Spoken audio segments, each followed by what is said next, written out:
I were stuck in this house. But you are, Blanche. You are Stuck in this house.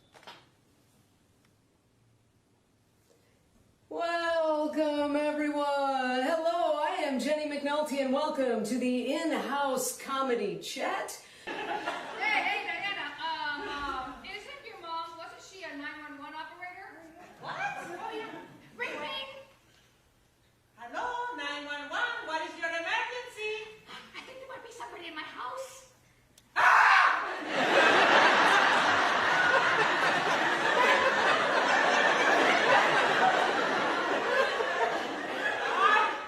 This is just like what happened to Josefina. Are you gonna die?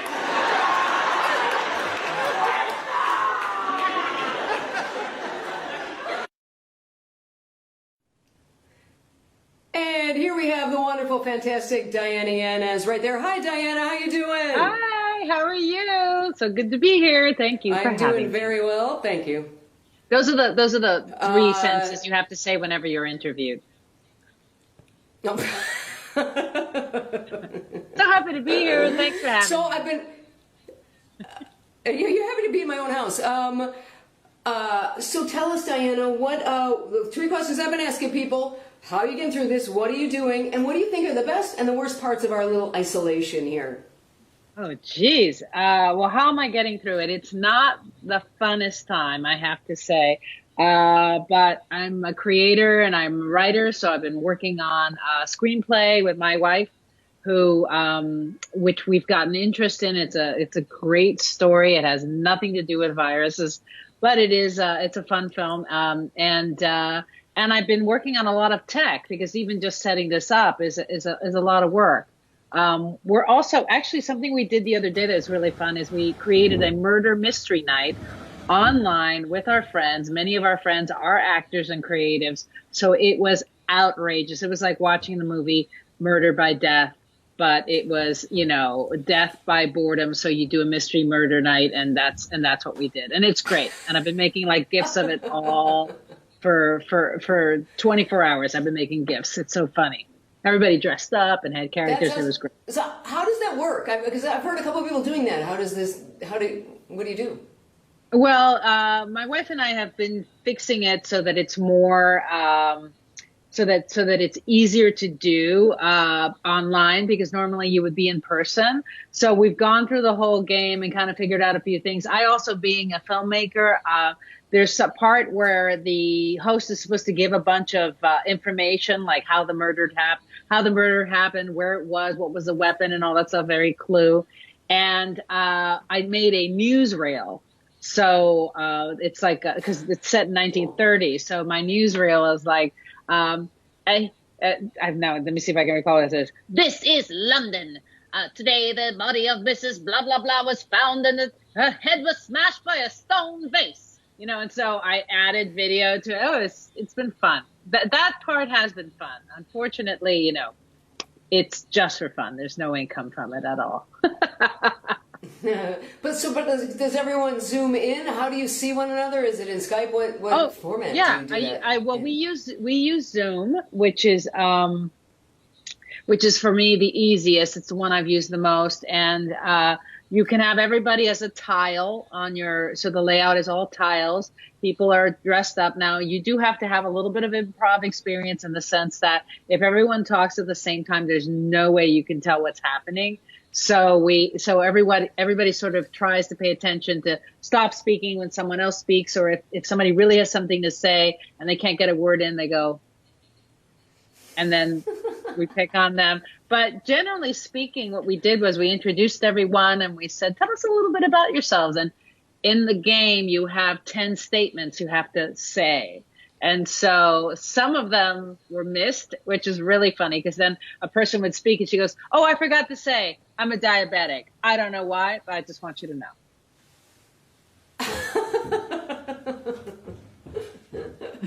That sounds really awesome. fun. So just to give the audience a little bit of a backdrop here, I met Diana when I was putting together a group called Queer on Their Feet. Queer on Your Feet made me laugh so hard. Queer on Their Feet. we put this improv troupe together, and I needed people that could do both stand-up and improv.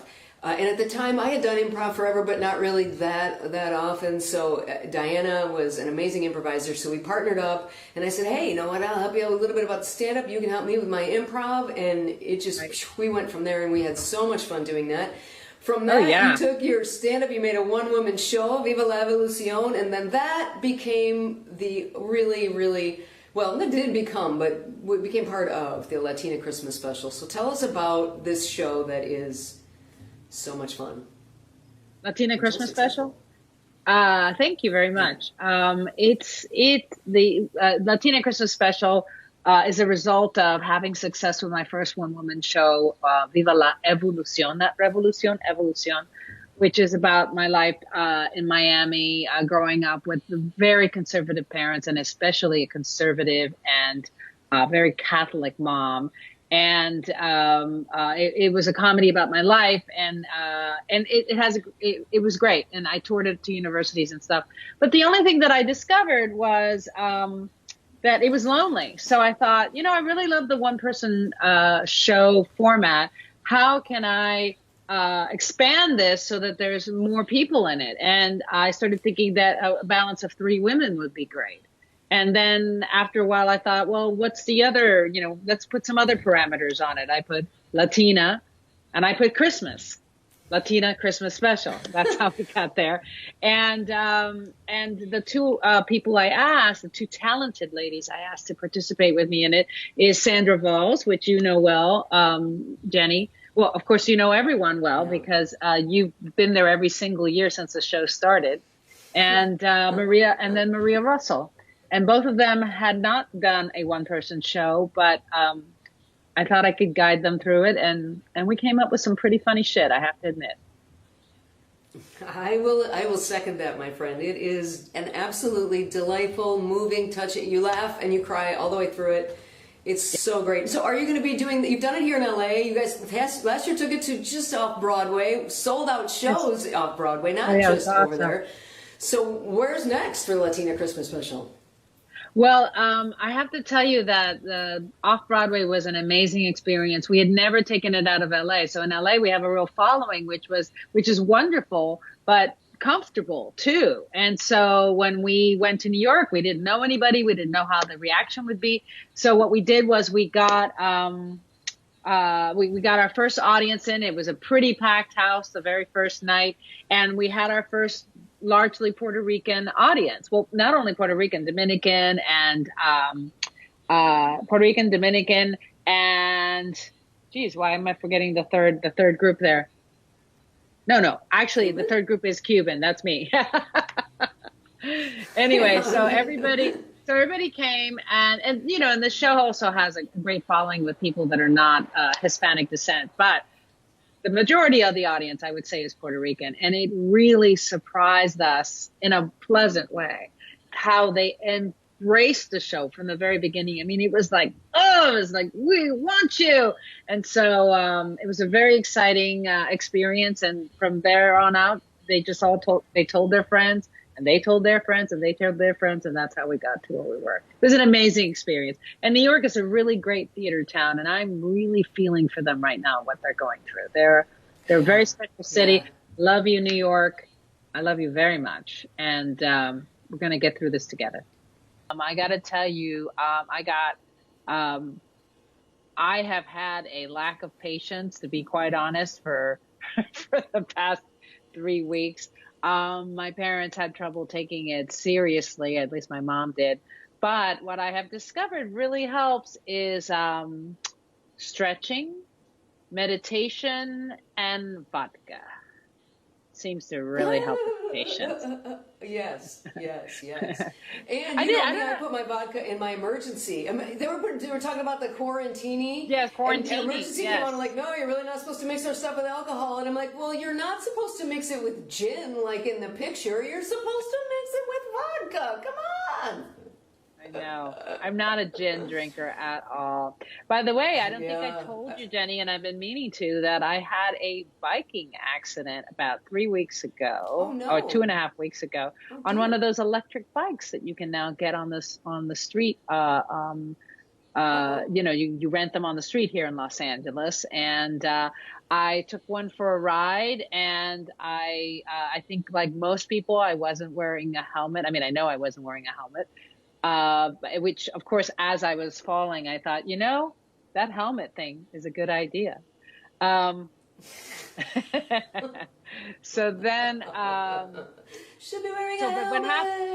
Yeah, I know. And then here's the other classic part, which is the part that really got me, because because all these thoughts, your mind speeds up. You go into like hyperdrive, and everything seems like it's happening in slow motion. So what happened was I went with, we were just exploring a beautiful neighborhood in near Venice Boulevard, one of those older manor neighborhoods. And it was a nice, beautiful day, nice day outside. We were keeping the distances, so don't worry, folks. And also it was 2.5 weeks ago when people were a lot calmer. And riding along, I said, it'd be really nice to record this for my 1 second a day video. And so I had the phone in this hand, and this hand was driving. Can you see? And apparently on these machines, the front brake is on the right side. So when I tried to slow down, as the cinematographer that I am, the brake locked, and I started to fly over the bicycle. So what I did was I thought, hey, I'm not wearing a helmet. All these thoughts passing through my head, like how stupid it was to film it anyway. And I thought, I could really break something here. So what I did was I let go. So when I let go, instead of flying over, I went down, and the handlebar hit me in the rib cage. And so for the past 3 weeks, I've been like, every time. And it's true. I may have cracked a rib. When I was asked, do you want to go to emergency? I said, not at this time. I do not want to go to emergency. Yeah. And so, and there's no prescription for cracked ribs. You have to just live with them and just deal with the pain. But, I'm not even sure I cracked them. All I know was that I've been in really bad pain up until today. This is the first time that I can sit and laugh and not feel too horrible. Yay. Well, then, as those of you that have watched my show before know that we walk at the end of the show. Yes. We just walk in place. I just make people stand up. I'm trying to get this for 10 years. You're off the hook. You get a dispensation for not having to walk along if you're in pain. Because I know when you hurt your ribs, everything you do hurts. Coughing, breathing, sneezing, turning, anything. When you hurt your core, everything hurts. So I have nothing but sympathy for my friend. Oh my gosh, and yes. It's much worse than I thought. Starting on Sunday. Oh wait, we don't have football yet. Yeah, no. And let me tell you something. That's exactly what I was going to tell you when you asked me if I would be able to walk at the end. I was like, I haven't told her that I had an accident. And yes, you're right. Strange how everything seems to be connected to your ribs. I had no idea. I swallow and my ribs hurt. So. Think how bad poor Adam must have felt when a whole woman came out of his. I know. We'll have to ask Mr. Pillow about that. And if you missed the first part of this interview, go back and watch the other part, the other half. I talked about the crazy-ass Mr. Pillow guy. It's kind of like, I'm sitting there the whole time thinking, if only the Mr. Pillow guy that talked about God in the middle of the press conference, right, and how Trump was bringing God back, I thought, if only we had some large, rectangular, soft, fluffy thing to cover his face with to shut him up. Yeah. All right, let's see. We got a couple people watching here. We got any comments? Hey, buddy out there watching, you got anything to say? Got any questions for Diana? Someone is saying hello. Todd J. Hi, Todd J. from Minneapolis. Todd J. If you guys don't know him and you live in Minneapolis, when the world starts back up again, go see him somewhere at a comedy club or something. He's got really fun characters and funny guy and a nice man to boot. That's always good. So, you as a little girl, you just talked about how playful you were and just the craziness spirit, and you and your wife are both kind of carefree, and you both have these delightful little kittens. How do your kittens get along? Because I know you guys share time. You're not living together now, but when you do, how do your little kittens get along with you two? Oh, we're living together. You don't know that we are living together right now. Marjorie got stuck in in LA, so she is here with me. I don't know. It's like I haven't talked to you in forever. Wow. And both cats are That's here wonderful, too. kind of. Our cats travel. They've had to learn how to travel, but they travel with us. And yes, Coconut and Surge are good. I did have some fun with Coconut yesterday. He was kind of, I don't know, he seemed restless. So I said, look out the window. He knows the word birdie. Like if I go birdie, birdie, I mean, he's sleeping in the back, so he's not going to run now. But normally he like runs straight to the window to look and see like what I'm talking about. And so I said, is there no birdies out there? And he was looking and he just didn't seem satisfied. So I pulled up a video for cats on YouTube and I put that on my phone and I put it on the couch next to me. You guys, if you follow me on Instagram, it's one of the videos. I put it next to me on the couch and he watched it for 30 minutes straight. He would occasionally look away, whatever, and then look, like, especially when birds would fly off, he'd go. And it was interesting. Didn't realize he was so nearsighted. He was literally like this looking at it. You know, like literally that close. And and then the part that really kind of scared me was that afterwards he decided to go, you know, have a nosh or something. He left the couch and I went, okay, great, I can have my phone back. So I took my phone. He came back a few minutes later and stared at the cushion where the phone had been. He just stared at it, like this close, like waiting for the birds to come back. That was a little weird. That is a little weird, but I do love Right? Coconut. So I didn't realize that Marjorie was here. That's cool, I guess. How's she not being able to be back in New York? Well, we're waking up very early in the morning because she's teaching classes. She teaches advanced acting and improv, which is great because those are subjects I know a lot about, advanced. And I'm going to, and so we wake up really early in the morning, 5 o'clock, start class at like 8:30 in the morning. And I've also been producing, so it keeps us busy. But the cats are happy, and we're so glad we're together. And really, she said once she got here, there's just so much more space. LA, you're not on top of each other here. Yeah. You really have space. You have your car. You even walking on the street. In New York, you really have no choice. It's part of the reason that they're struggling so is that, you know, you have to kind of be close to people there. You know, I never even thought of that. You're right. All the apartments and everything are so tiny there. Wow, that's a really good point. Oh, geez. Yeah, I mean, we're in my place, which is pretty big. Is New York, we're in a studio. Yeah. It'd be like, you know, we wouldn't be together anymore. Let's face it. I was just going to say, you're going to stay married at your place. That's good. Exactly. Everything works. Everything has a purpose. Everything has meaning. Okay. You were a DJ in Germany, even Yes. though you didn't speak German. Well, you speak some German, or are you fluent in German? Oh, I'm fluent in German now, but when I moved there, I went to study fine art photography in Berlin. They did not, and I got that scholarship on my own, FYI. My parents did not want me to go. They had offered me anything to stay, you know, my own car, blah, blah, blah. Anyway, luckily for me, I chose right. I went to Berlin. And in Germany, the fact that I was a Latina looking, you know, brown hair, brown eyes, and American made me, you know, kind of gave me a little extra, you know, something, sazzle, let's call it. Zazzle, tizzle. And, Zazzle, okay. Let's bring Zazzle back. Hashtag Zazzle, everyone. Zazzle Diana. So what happened was that, so I'd be DJing and first of all, everybody looked very, very similar in the sense that I was a very kind of unique looking person because I had brown hair and brown eyes. You know, Germans would be like, oh, your eyes, they are like paradise. I'm like, really? My brown eyes? Like everybody. And then when I was in Germany, one of the things they liked is for me to say words in English when I was DJing. And over there, when you're DJing, it's not like here where we just want to hear the music, right? And the DJ is kind of a silent sort of curator. They really like the DJ to say things. So I would be like, yeah, wir tanzen jetzt, boogie. You know, like they would love words in English. So I'd be like, yeah, und jetzt wir werden hören Michael Jackson, unser Thriller. Yeah, and one song they used to ask for all the time, I used to, you know, it's funny, I like it now, but I hated it back then, was Celebrate by Kool and the Gang. It was the biggest hit in Germany. And I kid you not, every time I DJ'd live somewhere, someone would walk up to me and say, yeah, have you heard of Kool and the Gang? Celebrate. And I just, Kool and the Gang, no.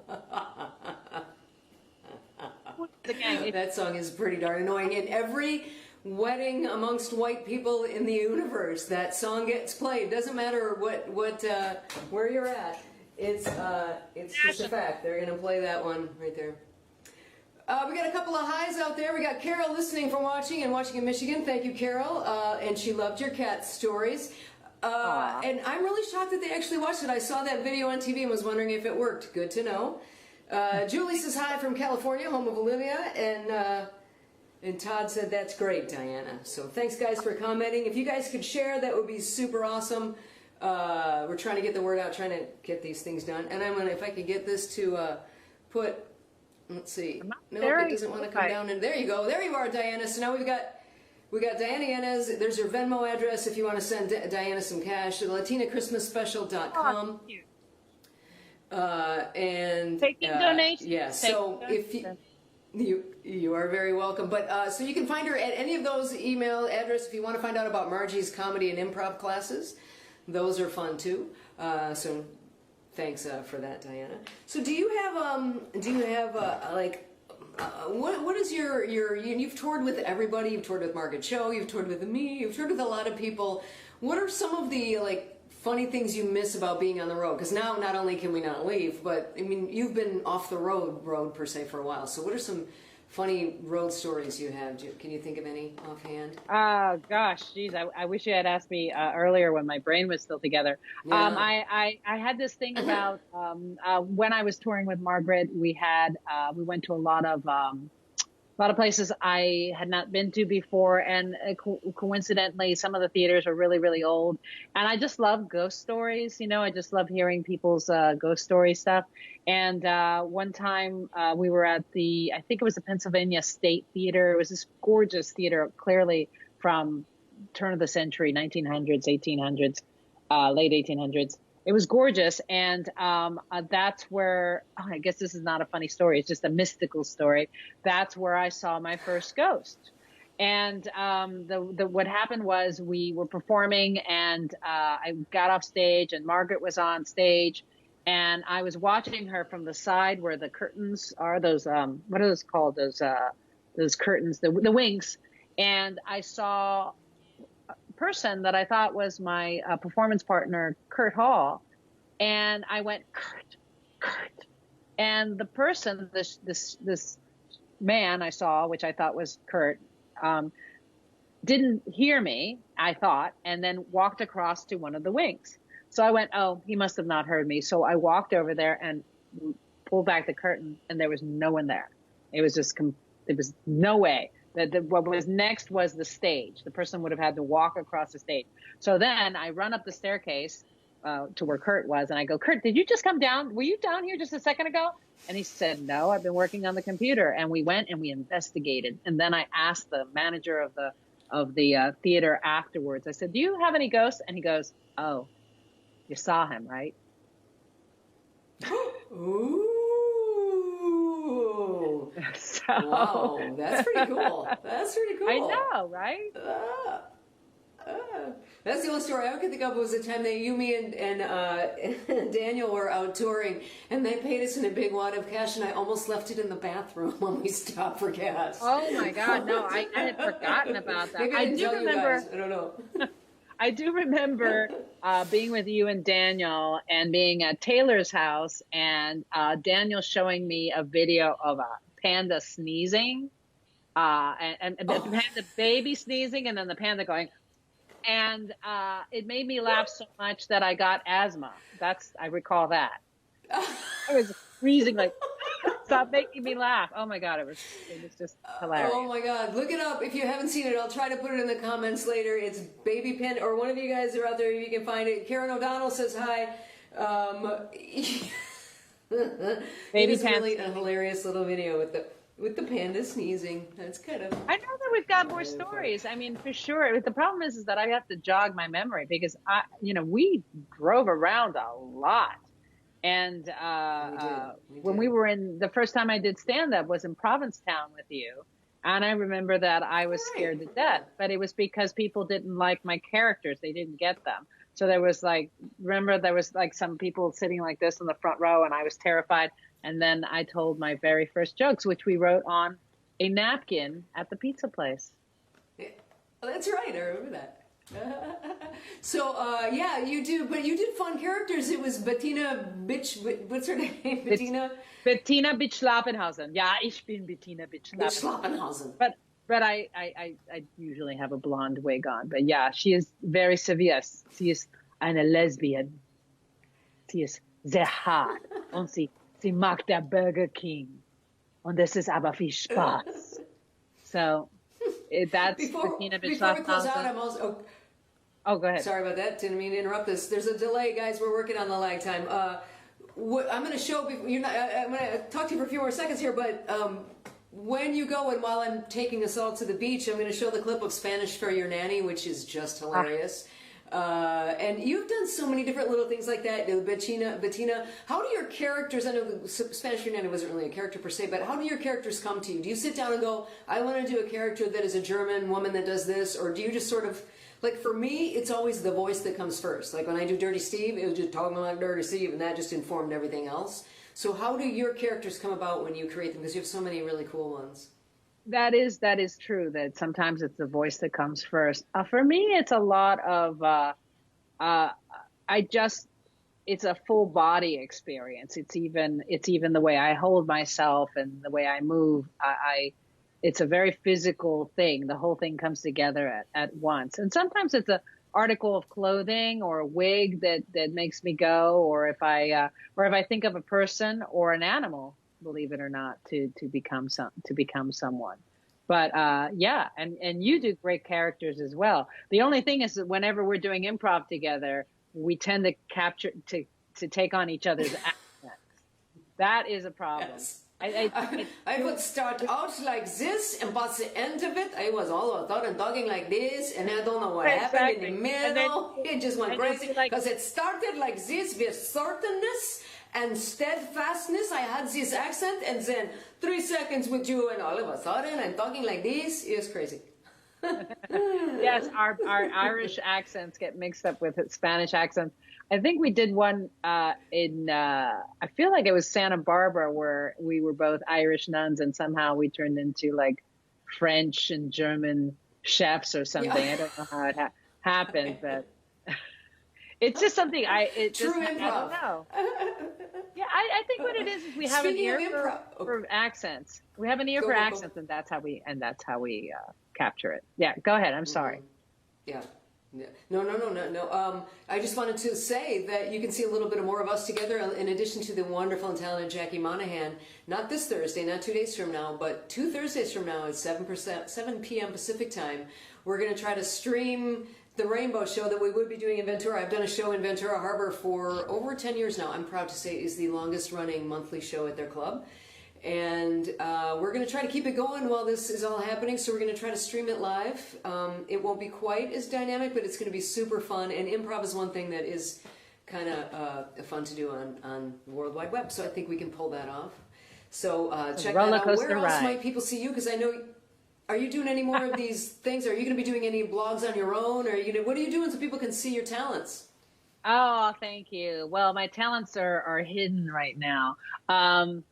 What am I doing? Well, Marjorie and I have a series called The Pip and Pen Show. If you really want to catch something, it's the feel-good British lesbian feel-good sitcom you've been waiting for. It's we just made it for fun, and a lot of people like that. And we've been talking about bringing Pip and Pen back to show Pip and Pen in quarantine.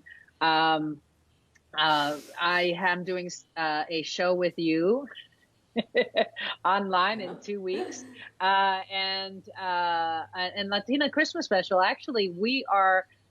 This has been primarily a thing. This is kind of my writing time this time of year, where I spend a lot of time writing.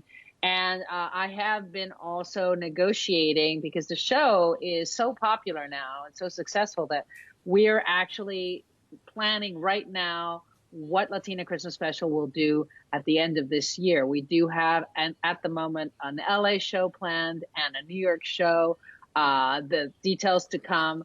But we have been talking to people that want to bring us to their town. And in fact, I'd love to tell your viewers that if any of you live in a town where you'd like to see Latina Christmas Special, you do not have to be Latina to appreciate it. It is in English. We're right now is the time to get us to your city. So if you know of someone, if you seriously have an idea or have someone who wants to bring our show to them, it's one of those things. I really feel confident. I can guarantee you it's a great show and you're going to love it. It's really fun. Look us up on latinachristmasspecial.com. And I can validate that. And clearly, I did not know she was, her partner was living here, nor that she'd nearly killed herself on a bicycle. So yes, believe it or not, we are good friends. But I'm not saying this just because I'm a good friend.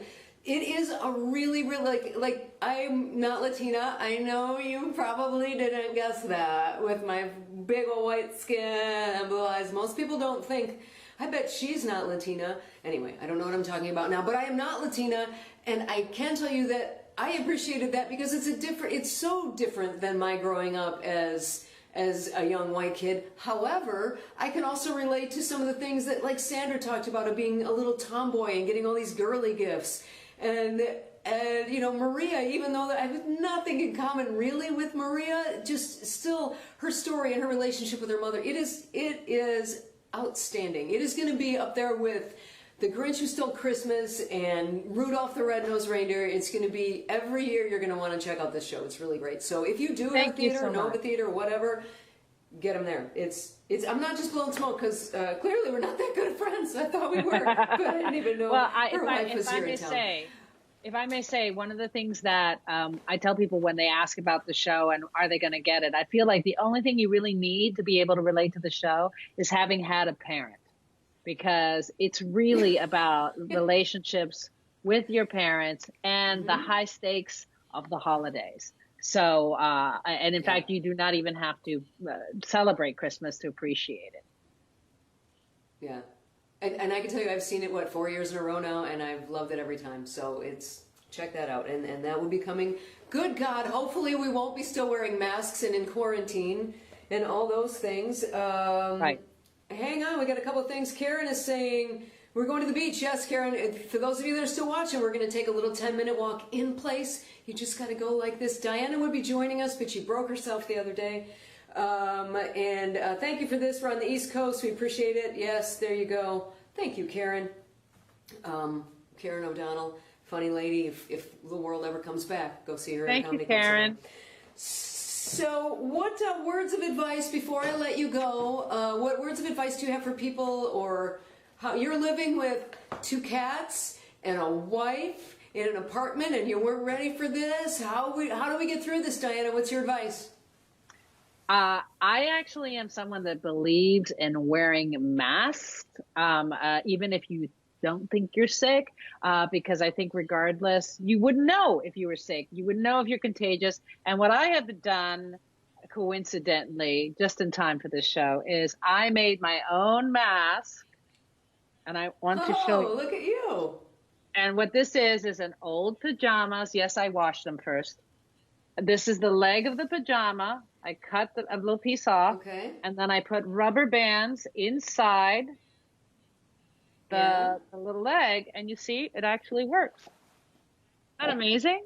That's great.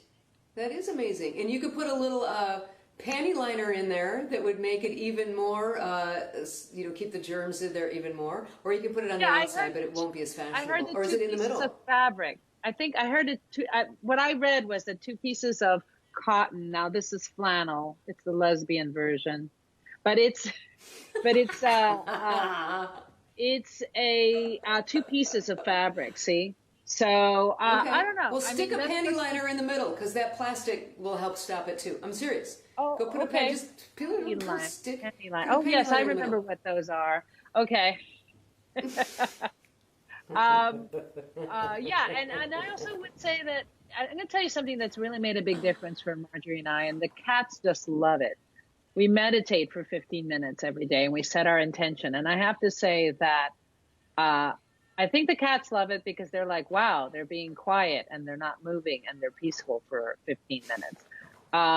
But I also think that it's a great reminder to stay present because there's a lot to complain about, but there's also a lot to celebrate. And that is the fact that we're okay, that we're going to make it through this, and that every day and every minute is a gift. Thank you. That is beautiful and so true. And we are in a way lucky. I mean, we've got the internet. We can still stay connected this way. You just had a dinner party with your friends. I mean, this could be really awful if it wiped out the satellites too. You know, it's a really strange virus. But those are excellent words of advice. That might be a new job for me. Much, Diana. I could curate murder mystery nights. You could curate murder. Actually, that would be hilarious. So look her up at latinachristmasspecial.com or dianayanezshow.com, dianayanez.com. DianaYanez.com, and my social media handles are Diana Yanez Show. Okay, let me put that down one more time so of all the wide world, the web can see it right there. All right, so it's Diana Yanez Show. And there you go. Exactly. Latina Christmas Special.com. You're the best, Diana. Check in again next Thursday night at 7 p.m., 10 p.m. East Coast time. We're going to be doing the Rainbow Comedy Night to the web. Thank you. So now for those of you that want to walk, stay with me while I take us to the beach. I'm going to show you a really hilarious video that Diana Yanez did. And it is amazing. So thank you very much, Diana. Bye. Bye. Thank you for having me. Right. Now that we've spent 40 minutes establishing that Buffy's mom has the busiest schedule, let's move on to our actual subject, Spanish for your nanny. We'll start with the most obvious, important phrases first. The cleaning supplies are in the closet. Los productos de limpieza están en el closet. Please use disinfectant before touching the baby. Por favor, use desinfectante antes de tocar al bebé. Wait a minute. That's great and all, but what I need is, I know you're stealing from me. I need to check your bag. I know. Yo soy una gringa puta de mierda. Puta. Puta. Gringa. Mierda. Thank you. Okay. What about please use the outdoor porta potty for your personal needs? Oh, I need one of those. Lifesaver. Use mi cepillo de diente para limpiar el inodoro. I have to tell my nanny, if one of your kids are sick again, you're fired.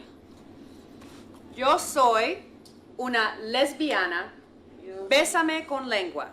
Lesbiana. Lesbiana. I don't care if the bus was late. Next time I'll beat you. Éntrame palo con la escoba y mételo en mi culo. Fuerte. Fuerte. Culo. C-U-L-O. Entra. Okay. Clase terminada. Class dismissed. I can't wait to talk to Rosa tomorrow. No, it's puta with a P, I think. Come mierdas.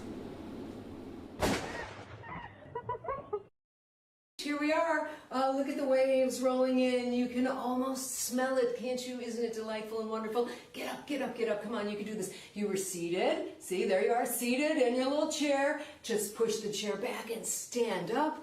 And now walk in place. You can do this. You can walk backwards. You can walk forward. We're only going to do this for a few minutes, you guys, just to get your blood flowing, get yourself moving. This is so important, you guys. It's important every day, but it's really important now. Diana was talking about meditation and how important meditation is.